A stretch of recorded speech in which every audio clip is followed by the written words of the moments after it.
Okay guys, in this video we are going to talk about some functional lessons for Java, so let's get into it. Now in this video we are going to talk about a few common ways that I've found myself using to kind of keep impure and pure code separated, and I'll explain what impure and pure code is in just a moment. And then finally we will touch on my favorite way to achieve this and kind of why it's my favorite way of doing it.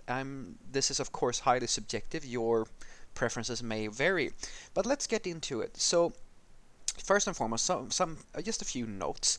Now, what I'm about to show you, the code that I'm going to show you, is in no way like some type of best practices for Java or anything like that. It's really just a way of working that I've found to be very useful in my own coding style, or in the way that when I work with Java 8, and that's basically it really. And you'll have to excuse me, I'm coming down with a little bit of a cold, but I think we should be able to muscle through this.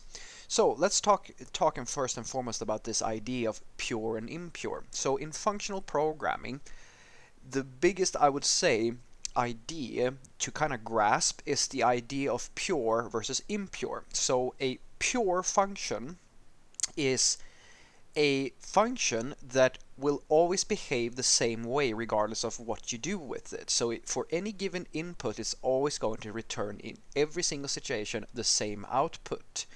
An impure function is a function that has what we call side effects. It does something that reaches outside of itself, or it mutates something externally. It does something that it is not it's something that can fail or can cause a mutation somewhere else. I hope that I can illustrate this in this way. So if you think about a flow of pure functions as a railway or a stream, so what we're doing here is that we input a value, we put that into a function, that function returns another value, and then we can take that value and put that into another function, and so on and so on and so on.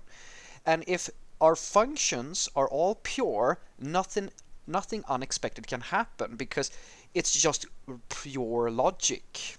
That's how how you can conceptually think about a pure function. So with pure functions, it becomes very trivial to create this type of these very elegant, well maintained, easy to maintain type of programs, because you never have to deal with any type of, well, external issues. I'll touch on what I mean by that in right now. So what happens if you have what we call an impure function in this flow? So we have the same flow here. So we have a value, we put it into the function, and then we get back another value, and we put that into another function. But this function does some logic, and then it tries to send an email. Now the problem with sending an email is that that's a network request. That is reaching outside of our code, and it's something that can fail for any number of reasons. It can be that you don't have an internet connection, it can be a bad connection, it can be that you try to send an email to some service that isn't there, it does not respond. There's all kinds of things that could go wrong with this, and if anything goes wrong, our program fails. So that is what we consider to be an impure function. It's something that will reach outside of its own logic flow and possibly cause an issue. So how can we solve this? Well, the popularized idea of solving this issue is to do what we call push the impure functions or the impurities to the edges of the code or the edges of the application. So what that basically means is that if you have some type of impure function, like say a function that is going to send out an email, now the preferred way to solving this, or at least from my experience, is that you have that method that is going to send the email, and if you basically extract out all of the logic that is associated with everything around sending the actual email. So you isolate the network call that is going to send the data to the service that is going to send out the email, and you just keep that pure business logic as a pure function, or as a series of pure functions. And then you pass those in to the impure function, so it can use this logic as a dependency instead of having it baked into the same logic or the same method body. So by doing this, you can separate the pure logic from the impure logic. Now, why would you want to do that? Well, because that means that our area of failure has now been very isolated. This code that can go wrong is in theory now much smaller. Like if the email call can fail for any number of reasons, so we can isolate that issue area and simply test our pure business logic in isolation. And that's very, very powerful. So let's just walk through a few ways that I know of that we can do this in Java. So here we have this very simple little main method here as our entry point, and I'll just walk you through the ways that I commonly see this be in the ways that we solve this usually, and some pros and some cons. Now this is specific, like everything I'm showing you is like lambda functions and all of this stuff. This came around in Java 8, so if you're on a older version of Java, you're not going to have access to these types of things, but just bear with me. So, right, the first one that I see which came around with Java 8 is that you have a function or something of that nature where you basically declare a lambda function similar to this. There's many ways that you can declare a lambda function. This is just one way of doing it. And so what you do is that you declare a function, for example, that takes a string, and in this case it's just going to return void. And we call that callback, and then we declare a lambda function. It takes in a string. It's just going to print out done sending email, and then it's going to print out the string and return null. That's it. And here's our email service. So our email service simply takes in an email, and it's going to send an email. And when it's done, we pass in the pure function. So what just happened is that this impure method, this thing that is that can be flaky, that can fail for any number of reasons, has now been isolated, and our business logic is now in this function here. So we can test this in isolation, which is very effective for testing purposes and other. There's a lot of benefits to this, I personally believe. So what is it that I don't like about this? Well, as my comment states here, this is a little bit. See, the issue, what I see a lot, and this is true for most people who get into what I call lambda addiction, and that is that when you start getting into this habit of just declaring logic inside of a function, inside of another function and stuff of that nature, what happens is that, I mean, in this case, this is very easy logic, but what happens if this gets to be really tricky logic? Well, because you keep it as a lambda, you will mentally condition yourself to not test it, or not to take care of it, or show it as much respect as you should. That's actually why I argue that a lot of people who work in JavaScript, they have what I call lambda addiction, or anonymous function addiction, where they use it so much that they forget that it's actually much better. I mean, in my personal opinion, lambda functions should just be an exception to the rule. Named functions that you respect enough to give them their own name, and you make sure that they are tested and stuff of that nature, should be the norm. That's just my personal preference. And then we can go one further, and we can declare an interface for our email. So what we can do here is we can use this annotation functional interface, and we can declare an interface and say that, hey, I don't really want just a completely anonymous function like this. I want a named anonymous function, a named lambda function, and this is the way that you declare that. And what you can do then is that you can do something very similar. You can say, I want a lambda function of the type email sent, and I'm going to declare it in the same way. Now, this is a little bit better because we're showing our functionality a little bit more respect by giving it a name, and now we have an interface for it, which I think is kind of nice. But as you can see here, we're still declaring the logic as this internal thing and then passing it into the send email function. And we can do better. Now, this is another traditional way you would do it, where you could declare an interface. Now let's look at this.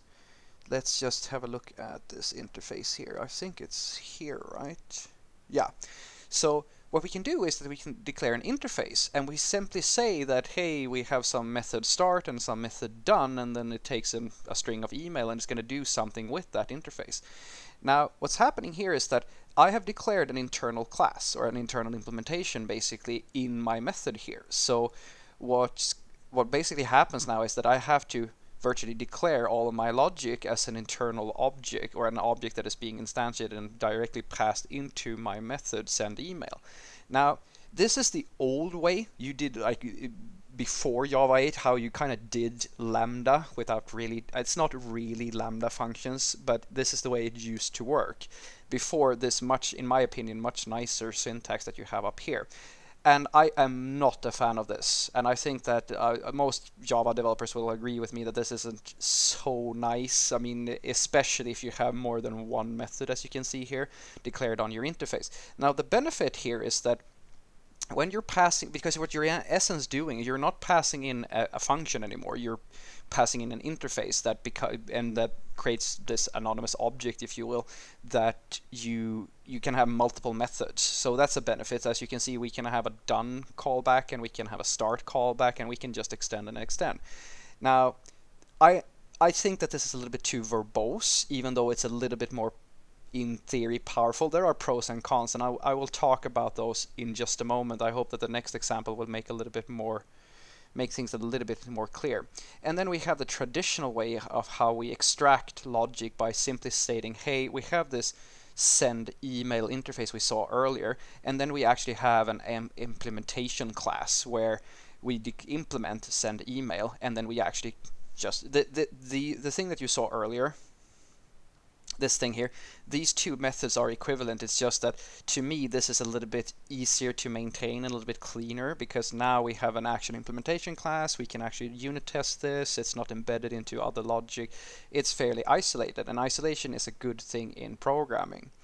It makes things a little bit easier. Now, the issue with this is that this is not really a functional thing. This is just you taking an object, passing it. You can argue that it's functional-ish, but the issue that you have with this is the same sort of issue where I kind of argue that this is one of the biggest reasons why functional became such a very valued thing in, well, not corporate programming, but in projects where you use a lot of unit testing. Because one of the most tedious things that you will face as a object-oriented programmer is mocking and stubbing and writing tests, because when you use objects, you very naturally come to a point where you have all these different objects, and they have their own dependencies, and their dependencies have dependencies. So in order to, let's say that you wanted to test a single method on some really big service or some object,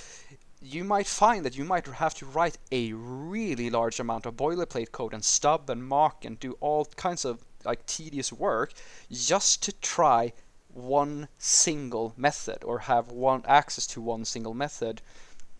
And it's just from experience that I can say that this is something that gets really tedious really quickly. So what can we do? Well, let's just have a look at my favorite example of how to do this.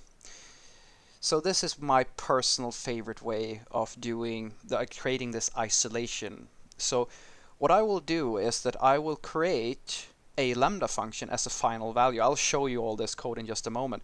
And then I will simply pass it in like this. Now, what's the difference between doing something like this and just having an object? Well, if you see the difference between this and having an object is that now you're just passing in a single function, which means that there are no dependencies. It's very easy to fake this if you needed to test it. You don't get into a position where you have to instantiate 3 or 4 other dependencies in order to instantiate your object and then pass that in, which is the case here. Now, this is just a dumb object, but what happens if this object, in order to work, needs 5 or 6 other objects, and those needs another set of objects?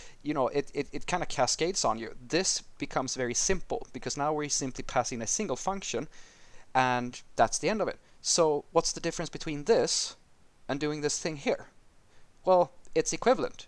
What you're doing here is the same thing as what you're doing here, with one major difference. You have respected this function enough to give it its own name, its own place to live, and it's now testable. If you declare an internal function like this, odds are that you're simply going to ignore this logic, and it's just going to live inside of your code, and that is, to me, not really respectful enough to your software, and I think you should respect your software more than that. It's just a personal preference. But let's actually look at the email service and not dilly-dallying about. So let's have a look here. So why not just add our logic to the methods of this service? Because this is a service that will do impure stuff. Like an email service is something that will do inherently impure things.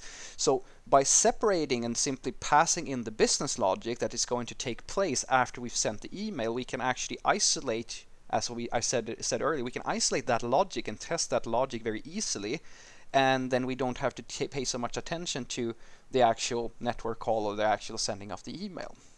So here we saw the first example, which is the perfect one, which I like. This is a really nice way of doing it. So you simply take in the email, and then we pretend that we send the email, and then we take in the function that's going to be called once the email has been sent, and then that's it. So this is a really, really cool way.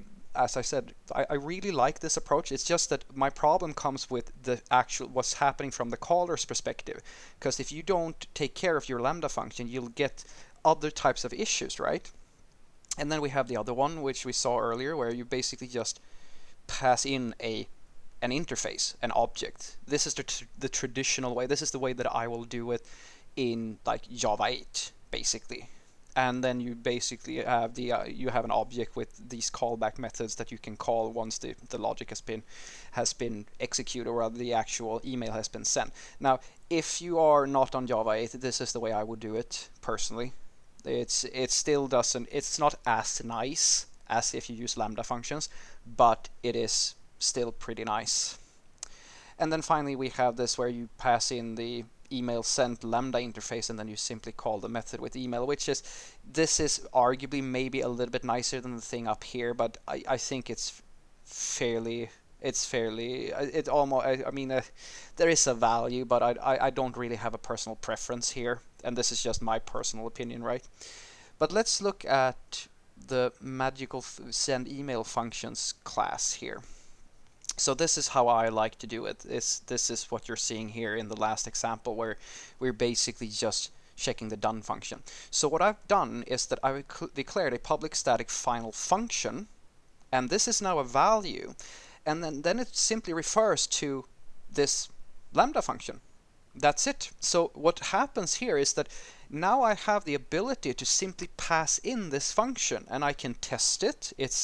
I show it the respect it deserves. I can just write any test I want for this type of function, and it does, because when you declare something like this internally, you don't really get testability. So all I'm really doing, like, this is equivalent to this. Low battery, look at that. But because I've declared it, and I gave it a name, and I gave it a place to live, I can actually now test it and make sure that this logic works. It's not something that just kind of falls between the cracks. So I think this is a bit nicer. And this is the way that I wish it worked. I wish I could simply declare a static function like this and just pass it in as any value, but unfortunately in Java 8 I still have to do this, as far as I know. You can correct me if I'm wrong, but that's what I know. And ideally, I mean, it would have been as easy as to just declare the static function, and that would have been the end of it. However, if you're not on Java 8, I still do this quite often. I try to separate I try to keep things as pure as possible, because it makes things a lot simpler if you use that. In my personal experience, it's easier to, if you have a pure function, I favor using a static method to deal with that, as opposed to making it an instance method or something like that. And then finally, this is my personal flavor. This is just something that I kind of experiment with, where basically what I do is I get the best of both worlds. I can just declare a static function that internally uses this Lambda function, and yeah, this is just me experimenting a little bit. Maybe it gives you an idea or two about how, like, the way that I think about these things.